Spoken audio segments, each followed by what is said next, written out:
Sospek sa pananaksak na nagtago ng halos isang dekada, kalaboso sa Navotas City. Sospek at kanyang biktima nag-reunite sa kulungan. Si Isaiah Mirafuentes sa detalye. May karapatang manahimik o magpaswalang kibo, lahat ng iyong sasabihin ay maaaring gamitin laban sa iyo.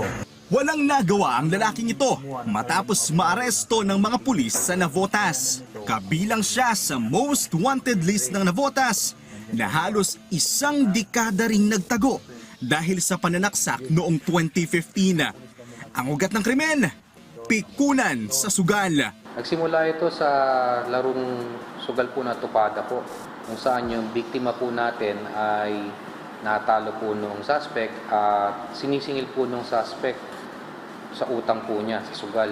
Sinuntok ng biktima ang suspect, kaya dito siya gumanti at tinaga niya ng tari ng manok ang likod ng biktima. Pero ngayon, tila may meet and greet sa loob ng kulungan dahil ang biktima niya noon, naka-reunion niya sa loob ng kulungan. Yung suspect ay dati na rin nakulong sa kaso rin na illegal na sugal sa tupada rin. Na-involve na rin to. At yung sa biktima natin ngayon ay kasalukuyan din namang nakakulong para sa kasong illegal na droga. Nagtago ang suspect sa iba't ibang lugar sa Metro Manila. Ngunit nang malaman niyang buhay ang kanyang nabiktima, muli siyang bumalik sa Navotas. Sinubukan naming kunin ang panig ng suspect pero tumanggi siyang magbigay ng pahayag. Kasong frustrated murder ang asunto sa nanaksak. Isaiah Mirafuentes para sa Pambansang TV sa Bagong Pilipinas.